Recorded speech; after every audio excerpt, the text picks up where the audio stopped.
And we're back. And I apologize for that. We had a little bit of technical difficulties, but we're back, and we're kind of just gonna go back into the message. Do again, apologize. Um, but today's message, I wanted to speak on friendship. Obviously, the theme of the month is friendship. Um, with that being said, I want to speak to a particular a particular case of friendship. We have we have friends, as they say, that are seasons in our lives, right? But who's truly there for us when we are going through the fire? If you were the beginning of the of the chat today, I put on a small clip of a song that says that we're made through walk through the fire, and that God is enough. But sometimes when we are in the midst of that fire, sometimes we need that presence. We need that someone there to be that shoulder to cry on, that someone there that's there just to be there, and to acknowledge the fact that hey, I'm you're going through something, and I understand that, and I'm gonna battle on with you. I'm gonna battle with you, and I'm gonna be here to be with you through this struggle, because I might not have the answers. I know that God has the answers, but I'm going to be here with you. And that's why with that song, it's enough, because God is enough. But sometimes God puts that person or those people in your path just so that you can get through this hard time in your life. But I wanted to start today reading the book of Proverbs, chapter 17, verse 17. If you can please accompany me to Proverbs 17, 17:7. And that, we're going to start it with that, and then we're going to come back to it. Kind of like what's it called, a sandwich, right? We're going to start with a piece of bread, and now we're going to end it with the same piece of bread, right? Proverbs 17:7. And I'm sorry, I didn't get the full introduction. My name is Manuel Miranda. I represent Love, Power, and Grace Church. Senior pastor, Pastor Michael Lopez, Pastor Tabitha Lopez, and Associate Pastor Sixto Francois. We're located at 1455 Boston Road. We're available on Facebook and YouTube. You're all welcome to join us. Again, Proverbs chapter 17, verse 17. I would like to read it in the name of the Father, the Son, and the Holy Spirit. It says, "A friend loves at all times, and a brother is born from adversity." And I want to read it again, because I know that we're going to go over it one more time. But a friend loves at all times, and a brother is born for adversity. Now, again, hang on to that verse, bookmark it in your Bible, take a snapshot of it on your phone if you're reading it off of your phone, or because we're going to go back to it. But the crux of the message, or the basis of today's message, is really in the book of Job. The book of Job, chapter 2, verses 11 through 13. Now, if we're familiar with the book of Job, and we're familiar with the story of Job, chapter 1 really tells us what ends up happening to Job. Job is a prosperous person, but on top of being a prosperous person, he's seen as a very modest and genuine person. I mean, he's held in high esteem in God's court. And the devil, or the enemy, comes to God and says, well, if you take away everything that you have blessed him with, he will curse you. And we finalize everything. I mean, his children are taken from him, his land, his property. Well, not his lands, but his properties are taken from him.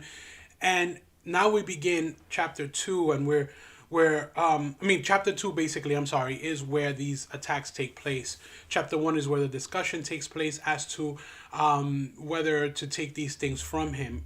But we find ourselves in verses 11 through 13. And please follow me. Now then, Job's three friends heard of all this adversity that had come upon him. Each one came from his own place. Eliphaz, the Temanite, Bildad, the Shuhite, and Sophar, the Neamite. For they had made an appointment together to come and mourn with him and to comfort him. And when they raised their eyes from afar and did not recognize him, they lifted their voices and wept. And each one tore his robe and sprinkled dust on his head toward heaven. So they sat down with him on the ground 7 days and 7 nights, and no one spoke a word to him, for they saw that his grief was very great. Now, Eliphaz, Bildad, and Sophar, hearing what ends up happening, what's going on with Job at this point, they come to him, right? These men are said to be his friends. They're intimate acquaintances. They were probably men of the same standing. They were probably in the same circles of as Job. I mean, he owned all this land. He had it said in the word that his children had houses, and they would have dinners at each other's houses, and they would announce the dinners and invite each other to these dinners and these parties, or these and I mean, this is a man of good standing, and by good standing in those times, we're talking probably wealth. I mean, land is wealth. We're not probably talking monetary wealth like Bezos, who's probably worth uber money. We're talking someone who has a substantial piece of land, who has a substantial amount of livestock, who has a substantial amount of employees, and so on and so forth. But they are working this land, and they are cultivating this land, and he's feeding his family, he's feeding those that work for him, everything. I mean, these are the type of men that we're dealing with here. They're probably in the same standing. They're probably close friends just because of the fact that they're in that same circle. They're in that tight little knit circle. They who knows, it could have been somebody that he traded with in the, again, all speculation. We don't know, but we get the gist of the fact that these were men that were in his good standing, in the same type of standing that Job was. Maybe not spiritually, because we'll kind of get to that, but they were in the same good standing monetarily, or as far as, like I said, when it came to land. Now, these men were from the line of Abraham, and if we go back to the book of Genesis, chapter 36, verse 11, and Genesis chapter 25, verse 2, and Genesis verse 26, chapter 11, we'll see that Eliphaz was descended from Teman, the grandson of Esau, and Bildad probably from Shaul, Abraham's son by Keturah. And so far, it's thought by some to be the same with Zepho, a descendant of Esau. So there was that straight line of descendancy from Abraham. So they had familiarity with the law. And can you imagine, their friendship, their circle, Job being the man of God that he was, that even God in his throne room said, this is the man of God, and he has such great character. And the enemy is saying, well, I'm gonna attack his character because I'm gonna take away his possessions, and he's going to curse you. And these men were from this line of Abraham who had familiarity, and maybe weren't as spiritually fit or sound as a Job was, but they probably sat with him, and they probably, dialogued about the word, dialogued about different things. And, this was probably the basis of their friendship. They probably weren't there to party like we're probably imagining that they were, every time that Job threw a dinner, they were there. I just figure that, this is maybe just my speculation, that maybe they were just, every once in a while coming and having a conversation, having a conversation of the law, having a conversation of God, having a something to impart, so that wealth of knowledge that came from Job would impart on them. Let's also look at Job 19:14, because when I was going through all of this, it kind of hit me. It kind of spoke to me. The book of Job, chapter 19, verse 14 reads, "My relatives have failed and my close friends have forgotten me." So now here's Job going through this time, and sometimes when we're going through these hard times, these tribulations, these things, we're expecting that close family member to come. We're expecting that close friend, that person that we've spent all this time with and cultivating that friendship and doing this stuff to come, and they're a no-show. And you're just like, you're wondering what's going on, and you're in despair. Job later speaks, and like I said, in chapter 19 here, he speaks to that his family failed and his close friends failed him. But these three men did not.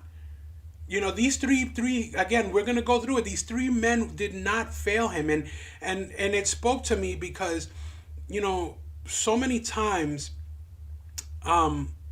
we go through things and we are wondering, where is such and such? What happened to such and such? Oh, my family member only calls me when they need something.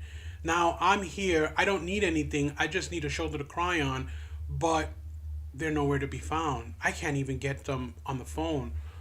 And it just adds to that loneliness, that need for that someone. And sometimes it's the most unlikeliest of people that give you what we're looking for, right? And this is the case here. But these men showed their friendship in two ways, right? They showed their friendship by the kind visit they paid in his affliction. They came to mourn and to comfort him. They probably had, like I mentioned before, they probably had visited him in the past, but it wasn't for no dance, it wasn't for no feast, it wasn't to play cards. It was to learn, it was to converse with Job. These men were in mourning. It says in the book of Ecclesiastes, what's it called, that and chapter 7 verse 4, it says, "The heart of the wise is in the house of mourning, but the heart of the fools is in the house of mirth." So these men were there to mourn with Job. They were in mourning. They were there to give him that comfort. And we look at it and we say to ourselves, how does that apply to me? Because I don't know anybody that's in mourning. I don't, how does that apply to me? Because, I always like to look at the word and say, how do I self-apply? How do I make this work for me? And, sometimes we have to look at it and we have to say, well, visiting the afflicted, the sick, the sore, fatherless or childless, and their sorrow makes a branch of pure religion and undefined, and as written in James 1:27. I'm reading from my notes because, granted, we're living in times that right now we can't go visit people that are sick. We can't go visit people that are afflicted. We have to abide by the rules of that our government has imposed on us, or our state has imposed on us when it comes to the pandemic. And we have to abide by those rules, obviously. And we can't literally and physically go and visit someone that is sick at the moment. But there's so much more that we can do. There's so much more that can be done. A text message, a phone call, those things can be as effective as physically being in the presence of someone that is afflicted, someone that is sick. If someone is in a hospital, again, with all the the regulations and the shutdowns and all the things that what's it called, the hospitals are imposing on the public, again, for reasons, for the valid reasons. It's difficult. But how do we reach out to these individuals? How do I say to myself, hey, I can't go see sister so and so in the hospital, or brother so and so in the hospital. How do I make myself available to them, just so that I can get on the phone, just so that I can give them a phone call, just so that I can let them know that I'm praying for their health? These men showed their friendship, and that one of those, and we're gonna go through two ways, but this is one of the ways that they went through it, by visiting, by visiting those that are going through affliction. We can contribute to their improvement, right? We can, I mean, when we're down, and I mentioned it before, like I said in Job 19:14, Job was down. His family didn't come. His close friends didn't come, but these men came and they comforted him. And sometimes, when in reality, in real life, in our circumstances, when that family doesn't show up, but that brother and sister in Christ that you see maybe every Tuesday or maybe every Wednesday in the temple, or every Sunday in the temple, and they shoot you a text message, or they give you a phone call, or when things, God willing, go back to normal, that we can actually go see someone physically and we say, I'm here for you. That helps that person that with that affliction. It contributes to their improvement.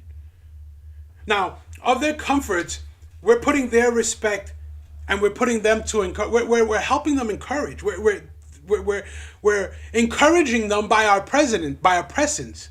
And these men did that for him. They didn't go to Job to satisfy a curiosity. They didn't go to see what was going on. How did this happen? Why is it that Job is going through this?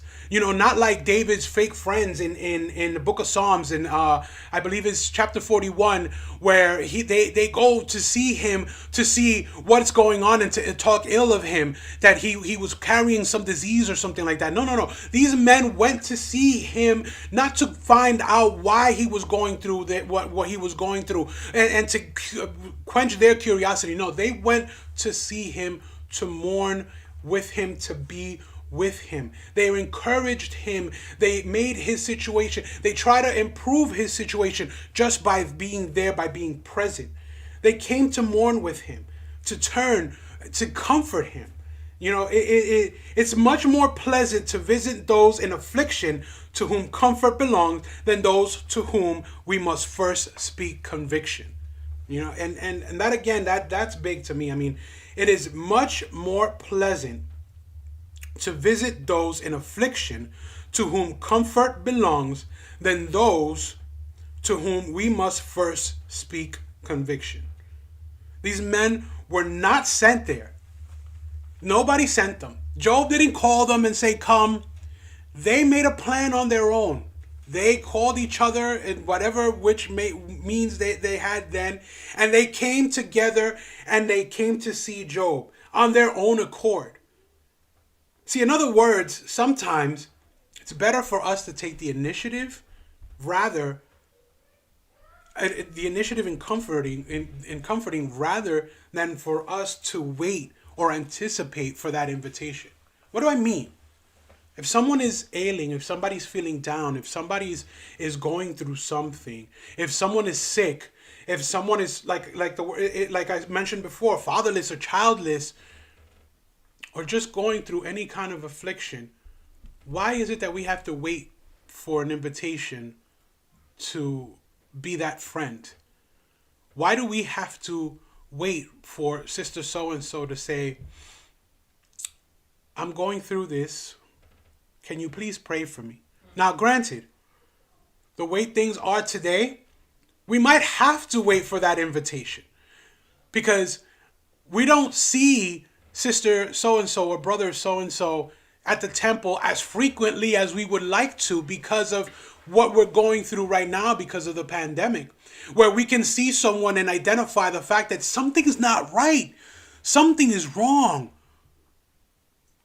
But we might need that invitation now. Like today, we might need we might get a text message. We might be part of a group where prayers are asked for. We might, but how about us taking that initiative on ourselves and maybe making it in our daily prayers, just saying, well, you know what? I know X amount of people in the temple, and I'm gonna pray for 5 of them.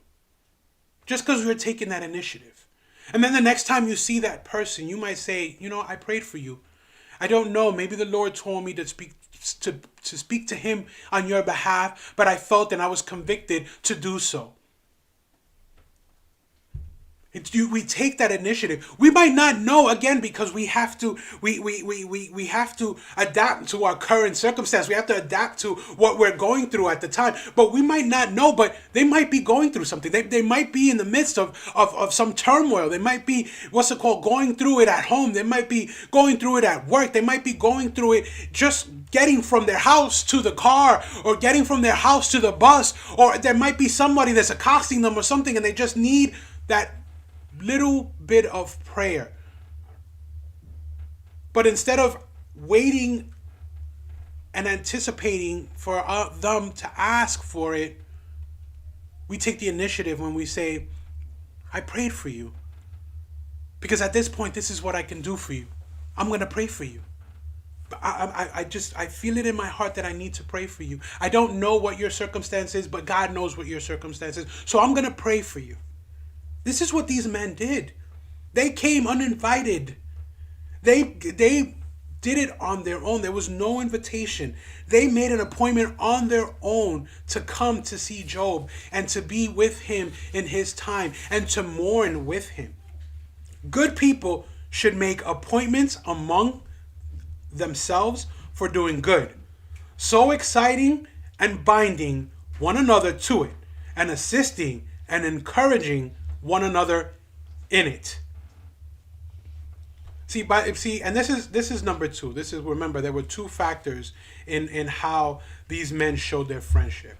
You know, we went through the fact that they came and they showed, they paid and they mourned with him, and they showed him, you know, just by showing up and being, again, uninvited and being there for him in this time, and not asking questions and saying and snickering and we all know the dreaded I told you so's, the I warned yous in the times of bad situations, in the times of bad decisions, in the time, oh, I told you so, oh, I warned you, you shouldn't have done. No, this is not this circumstance. Granted, this is not that situation. Job didn't do anything that would garnish that kind of response. Excuse me. But we know those situations. We're familiar with those situations. They come, they go, right? We have those people that say, "Oh, I told you," or let's move forward. Actually, let's move to point number 2. By their tender sympathy with him and concern for him in his affliction, when they saw him, and I want to read this because this is powerful. When they saw him at some distance, he was so disfigured and deformed with his sores that they did not recognize him. His face was foul with weeping. They saw him from a distance and they didn't recognize him. Now, the last sentence says his face was foul with weeping. He just lost all his children. All of his children are gone. Can you imagine that situation? He must have been bawling. He must have been crying his eyes out. You know, we're all familiar with that face. We know that face when we cry so much that it looks like we just got into a fight with Mike Tyson. Our face is all puffy, eyes are bloodshot, and nose is running, and we're just crying hysterically.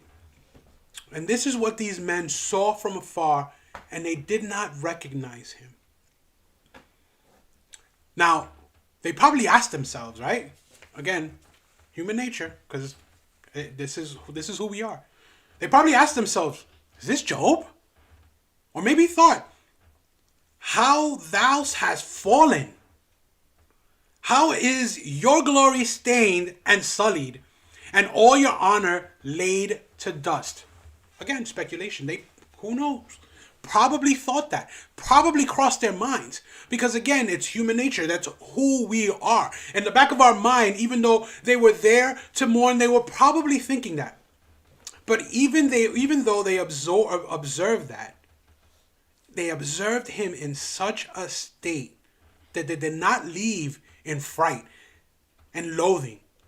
Oh my God, look how horrible he looks. He looks like he's been beaten up. He probably deserves this. Oh my God, how horrible. What a sight. And they ran off. They didn't do that. They didn't do that. They mourned with him. They wept with him. They shared tears with him. They stripped their clothes and sprinkled dust upon their heads. They abased themselves because their friend was in the same circumstance, because Job had abased himself. He had taken off his clothes. He had no hair. It was the same thing. In other words, by what the word means by abased, and I have it here, they belittled themselves. They belittled themselves because Job had belittled himself. He was in a position of belittlement. And they met him where he was at. Again, there was no judgment there. There was no, oh, look at him. Oh, look at the fact that he's crying so much. Look at how horrible he looks. Look at the fact that he was in such a high place, and now look at him where he's at now. There was none of that. This man came, they stripped their clothes off, they put dust over themselves, and they found themselves where Job was at that point. They put themselves in the same situation. They cried with him. They mourned with him. What a contrast. What a contrast, right? From the times that they were probably hanging out, on the couch, talking and absorbing the word and sharing dialogue between each other. What a contrast. When they were probably in the quote unquote lap of his luxury, the luxury that was afforded to Job and that he afforded to them, to now being in this position where they were still in his house, but they were weeping. They were in a position of quote unquote humiliation or belittlement. They could have left. They could have returned back to their lavish lifestyles or their lifestyles. They could have left. They could have just, hey, listen, we came, we saw, okay, he saw us. We did our job, right? We saw our friend. They could have, like, hey, all right, sometimes it's good that he saw us, we did it, at least he understood. No, this is not what they did. They didn't return to their lifestyle. They stayed. Every day for 7 days, together, they sat at his companion and at their companion's tribulation. They shared that tribulation with Job. They sat there for 7 days. They didn't leave and say, okay, we did what we were supposed to do. We came, we saw, he saw, we're good. I feel good. I think I'm good now. What's it called? It was my good deed for the day. No. This is not what, what's it called, Eliphaz, Bildad, and Zophar did. They stayed there for 7 days. In the belittlement of their friend, sharing that, weeping with him every day. They were the exception of the rule. And I'm sure that we all know this rule, right? And I'm going to read this rule, and it's going to remind me of, it reminds me of a movie. I'm going to tell you the movie.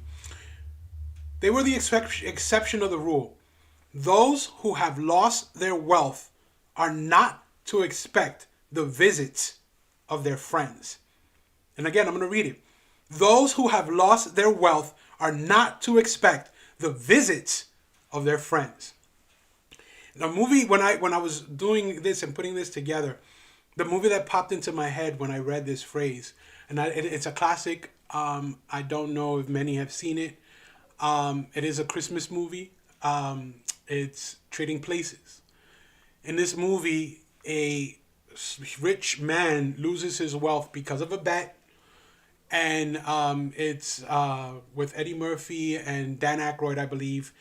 And in the movie, Dan Aykroyd has all this wealth. He loses all his money.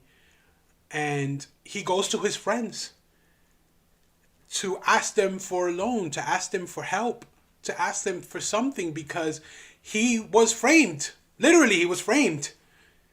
And their friends, or his friends, quote unquote friends, mocked him, looked down on him, spoke ill of him because he lost his wealth. He was beneath them. He was a commoner now. Now these men could have done the same thing. They could have literally just said, "Oh, well, yeah, he's beneath me. Why do I need to be here?" But that's not what these men did. Again, they were the exception to the rule. Those who have lost their wealth are not to expect the visits of their friends. But they sat there. And this is the thing. They sat there in silence for 7 days. They sat there in silence for 7 days. Remember, like I said earlier, the I told you so's? Sometimes all we need to do in whatever circumstance is just to be there. It's just to be there. In whatever circumstance. We might need just to be quiet, just to listen, just to be there, to be that shoulder to cry on. We don't need to say a word. We don't need to go and give our opinion. We don't need to give our 2 cents. We just need to be there. Or in these times, shoot that message, give that phone call, whatever it might be. But we don't need to go and say, "Oh, I told you so. Oh, wait." Or one of the things that I remember from pastoral care, one of my courses at New York Theological, was the time of mourning when someone loses a loved one. We're quick to say, that's God's plan. They're in a better place. These quips that we feel are there to try to make someone feel better. But in all reality, they are the total opposite. Sometimes we just need to be there. Sometimes we just need to be silent for 7 days. Sit there in mourning. Be there in the morning of our friend, our brother, our sister. That's all we need to do. Just be that friend. This is what these men did. For 7 days, they were that friend that didn't opine or give an opinion, that didn't tell him or mock him or any of that. They just sat there, wept with him, and shared in his mourning, helped him in this time, in the time that he needed someone. They weren't strangers, but they weren't close friends. They weren't family, but they were friends. And sometimes those seasons in our lives, those friends that we need, those friends that we are looking for in a time of need, in a time of tribulation, are the unlikeliest of people. And they came on their own accord. They came to see him because they wanted to be with him in this time.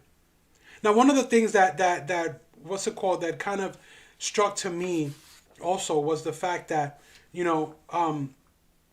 when we find ourselves in these situations ourselves, now with whatever these, the circumstances are with the pandemic and so on and so forth, how do we reach out? How do we take the initiative? What does the word tell us about, what does the word tell us about that? Now, if and again, I go back to visiting the afflicted, sick or sore, fatherless or childless in their sorrow, and what James said. But what does Jesus tell us? Like, what does Jesus tell us about it? And I want to go to the book of Matthew. Just follow me to the book of Matthew real quick. Chapter 25. Chapter 25, verse 36.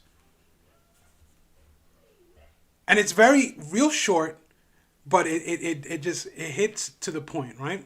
This is what Jesus says. And this is, Matthew chapter 25, verse 36. I was naked and you clothed me. I was sick and you visited me. I was in prison and you came to me.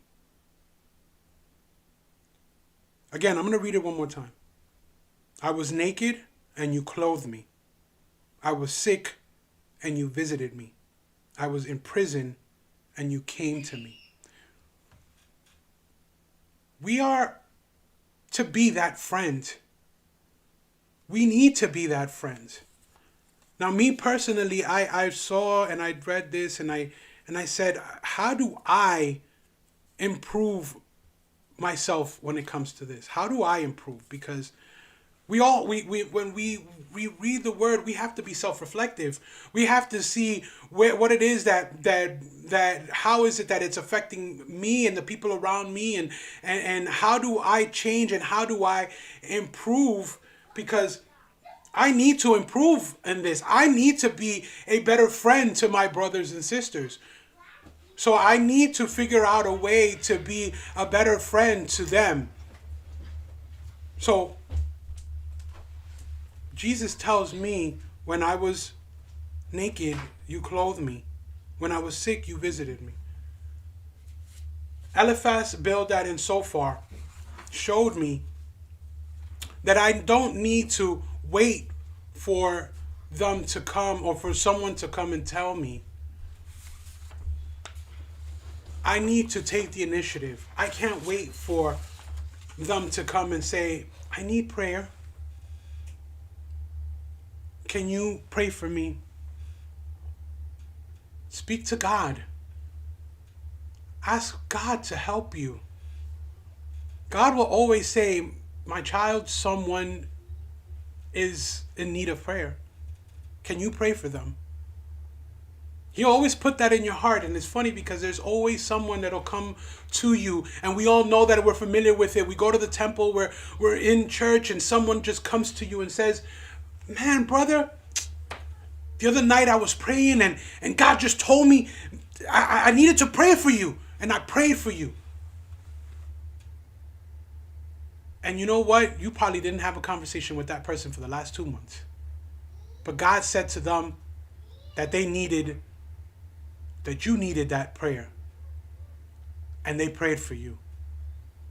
So let's make a commitment to ask in these times where we might not be able to physically visit, we might not be able to physically see or do as these men did in the book of Job. But let's make a commitment. Let's figure out ways to improvise during these times. Let's be the friends that is spoken of in the book of Proverbs.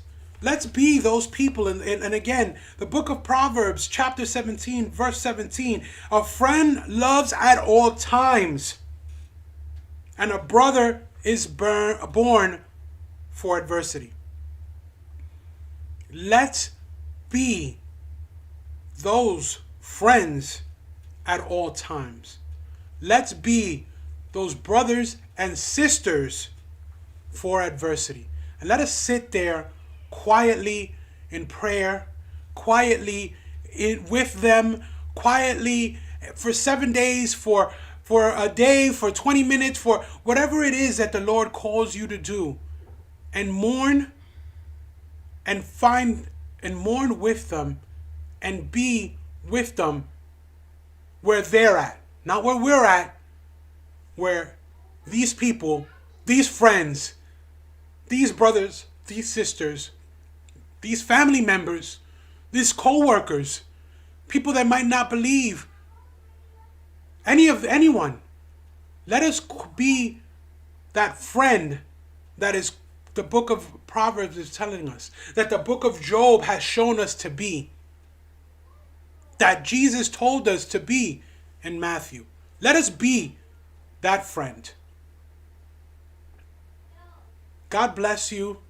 God keep you. I truly hope that this message impacted you. I mean, when I was putting it together, I said to myself, how do I improve that? And it's a moment for me, for self-reflection. I need to speak to God and say, how do I change myself when it comes to this? How do I improve when it comes to better reaching out, better being that friend? And I truly hope that we got something out of it. And I thank you all again for being with us tonight. I don't think there were any announcements. 2 birthdays.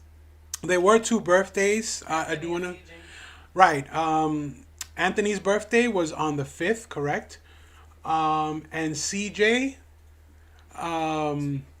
was this week. I'm sorry, the date escapes me, and I do apologize. But happy birthday, Anthony. Happy birthday, CJ. As far as the service on Sunday, I believe we're still having it at the temple. I believe the senior pastor mentioned that last night as well. Unless there's some, act of, as they say, the weather, or as the, as people like to say, Mother Nature, that precludes us from not being at the temple. We will be at the temple on Sunday at 11 o'clock, 11 a.m. I hope that you join us all. We will be there at the temple. We will also be here on Facebook and on YouTube as well. We thank you for joining us tonight, and we hope that you can join us on Sunday as well. Again, God bless you all, and God keep you.